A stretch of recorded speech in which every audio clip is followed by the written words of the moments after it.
Salut les amis, on va parler quand même des choses de cette situation du Nigeria qui veut aller à la Coupe du Monde à tout prix, à tout prix. Donc, Nigeria qui a déposé une plainte contre la République démocratique du Congo pour pouvoir éliminer les Léopards et enfin prendre la place pour aller discuter le barrage intercontinental. Et le Nigeria qui continue à, via sa fédération d'aller quand même susciter encore le débat pour une situation qui devait être close, mais je ne sais pas pourquoi le Nigeria insiste à aller à la Coupe du Monde où il a montré tout bonnement qu'il était incapable de se qualifier avec un groupe très facile. Ici, on va quand même débriefer pour savoir aussi où on est avec cette situation-là. Est-ce que le Congo risque-t-il d'une disqualification par la FIFA ou encore le Nigeria sera encore défait, encore comme il a été défait sur le terrain, il sera encore défait au bureau. Donc, je vous invite à vous abonner si vous êtes nouveau dans le canal Le Foot du Foot. Ici, on parle du foot. Rapidement, on va plonger sur le bain pour rappeler le contexte de cette plainte nigérienne. Premièrement, il faut savoir que le Nigeria n'a pas réussi sa qualification directe pour la Coupe du Monde. Le Nigeria qui était dans le groupe d'Afrique du Sud, le groupe quand même facile avec l'Afrique du Sud, le Ghana, plutôt le Bénin, l'équipe comme les Zimbabwe, les équipes comme les Zimbabwe, oui, ce sont des équipes que le Nigeria avait dans son pool, qui devaient quand même facilement s'en sortir face à ces équipes-là, mais le Nigeria a allé même derrière, aller chercher quand même cette place de play-off avec le règlement de la CAF qui est venu trop tard pour dire qu'on va enlever les 6 points à toutes les deuxièmes de chaque poule. C'est ce qui a fait quand même que le Nigeria soit là comme parmi les 4 meilleurs perdants ou encore les 4 meilleurs deuxièmes pour aller discuter le barrage africain. Donc, du côté du Congo, le Congo a été sorti deuxième de son pool derrière le Sénégal. On se souvient de ce match-là à Kinshasa, que le Sénégal est allé gagner ce match à Kinshasa pour revenir devant le Congo. Et le Congo a terminé deuxième de son pool et est allé maintenant à batailler encore dur du côté du play-off africain. Et le match, on connaît tout le monde. On a vu le match, le Congo a gagné face au Cameroun en demi-finale et le Nigeria a gagné face au Gabon après prolongation 4-1. Et les deux équipes se sont croisées en finale du barrage africain et on a vu le match qui était allé jusqu'au bout, jusqu'à la dernière minute et jusqu'au penalty. Donc, le Congo a sorti le Nigeria après un match nul de 1-1 après prolongation et le match s'est soldé au tir au but. Le Congo a remporté 4 tirs au but à 3. Donc après ça, c'est le Congo officiellement, logiquement, sportivement qualifié pour aller représenter l'Afrique au barrage intercontinental qui, dans un mois, jour pour jour, ça va commencer ces tournois organisés par la FIFA pour déterminer si l'Afrique aura droit à son à son 10e représentant dans cette Coupe du Monde qui va s'évoluer du côté du Mexique et du côté du Canada et des États-Unis. Maintenant, ce qui est arrivé, 2 mois après le barrage ou la finale du barrage, le Nigeria a saisi la FIFA pour réclamer contre l'éligibilité des joueurs congolais. Il y en a 10, selon leur communication, 10 ont été, selon la fédération égyptienne, ne pouvaient pas participer à ce match-là parce que ces joueurs-là possèdent les doubles nationalités au moment où la législation congolaise, la loi congolaise, refuse quand même des doubles nationalités à ses concitoyens. Maintenant, ce qui est vrai, la loi congolaise dit ceci, mais ce qui est aussi vrai, que la FIFA ne fonctionne pas à la base des lois des pays. Si c'est la FIFA qui fonctionnait à la loi de la base des pays, on aura quand même certains pays quand même qui ne pourraient pas même participer à la Coupe du Monde ou même pas participer à des compétitions FIFA parce que les lois des pays normalement sont contrairement des règlements du côté de la FIFA. Donc c'est pour cela, la FIFA a son règlement ou son propre loi où il statue, il siège et il prend des décisions transparentement, indépendamment des lois du pays. Donc cela veut dire, si les Congolais ont leurs lois qui interdisent aux Congolais d'avoir des nationalités, ben, dans une loi, on peut toujours avoir des exceptions.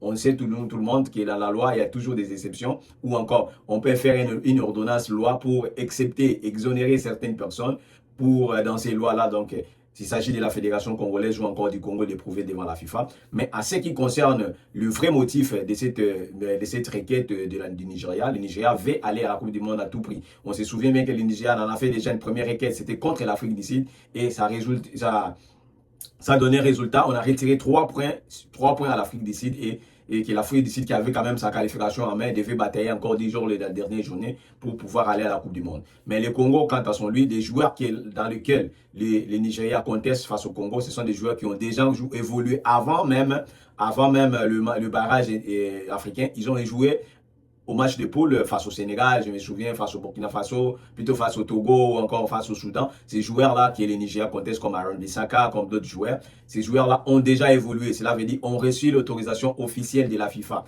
Si la FIFA autorise un joueur à jouer, donc il n'y a plus de loi, il n'y a pas une loi du pays qui peut contester la décision de FIFA. C'est ça où que je vois que les Nigériens tentent le tout pour tout parce que la décision de la FIFA, ce sont des décisions qui ne peuvent pas être qui sont irrévocables, je dirais. Ils sont irrévocables, les décisions de la FIFA. La FIFA a décidé clair et net que ces joueurs-là ont présenté une passeport congolais. Mais comment ils ont obtenu ces passeports? Ça, c'est la loi congolaise qui va déterminer parce que la loi congolaise peut faire l'exception à son propre loi pour octroyer les passeports à ceux qu'il veut. Donc, on voit ça même... moi, je me rappelle, j'ai vu une vidéo à l'internet sur YouTube où le gouvernement congolais ont octroyé à Van Damme, hein, je connais l'artiste, l'acteur américain Jean-Claude Van Damme a obtenu la nationalité congolaise. Moi, je me demandais si cette loi existe au Congo, bien, si cela veut dire qu'il existe aussi des exceptions parce qu'on a vu quand même beaucoup de gens comme Jean-Claude Van Damme a été quand même dédié d'un passeport congolais pour venir au Congo faire ce qu'il veut, donc un état la nationalité. Cela veut dire, on comprend que par là, il peut y avoir des ordonnances lois qui autorisent certaines personnes ou certains critères de personnes pour accéder à la nationalité congolaise. Parce que la loi a beaucoup de volets. Il y a une volet nationale pour tout Congolais et il y a aussi des exceptions dans la loi pour octroyer des citoyennetés à d'autres pays ou à d'autres personnes qui sont pour des intérêts du pays. C'est ça qui arrive. Donc moi, j'ai vu qu'il y avait un Jean-Claude Van Damme a reçu même le passeport congolais. Cela veut dire qu'il existe des lois congolais qui peuvent exempter quand même certaines personnes. Par exemple, je ne dis pas tout le monde, tous les Congolais, mais je dis peut-être certains Congolais qui ont du talent ou encore qui peuvent représenter le pays au niveau plus international. Ces gens-là peuvent avoir cet accès-là. Donc, du côté du Nigeria, ils continuent à publier des infos, à dire que donc, la FIFA devait décider le lundi, devait décider le mardi, jusqu'à là, non. Mais pour moi, je suis concerné. S'il y a des sanctions, il y aura des sanctions financières du côté congolais, mais je ne vois pas la FIFA disqualifier une équipe parce qu'il a aligné des joueurs qui sont binationaux. Non, parce que même si la loi congolaise contredit les binationalités, mais la loi de la FIFA autorise les joueurs à jouer même sous une binationalité au moment où il présente le passeport dans le pays dans lequel il veut évoluer. Donc, ces joueurs-là est éligible pour évoluer pour ces pays-là. C'est ce que la loi de la FIFA dit. Une fois un joueur a un passeport, un document officiel d'un pays dans lequel il veut le représenter, ces joueurs-là doivent passer dans les procédures de FIFA de changement de nationalité sportive et ensuite jouer le match pour le pays dans lequel il a opté. Donc, c'est ce qui est arrivé avec Dewan Biasaka, avec tous les grands joueurs que vous connaissez du côté du Congo, qui ont fait un très très bon cas, malgré cette élimination face à la Nigeria à la dernière minute. J'ai vu une équipe congolaise solide, consistante, une équipe congolaise qui, moi, je compte même dans le barrage. Je souhaite que l'équipe congolaise gagne.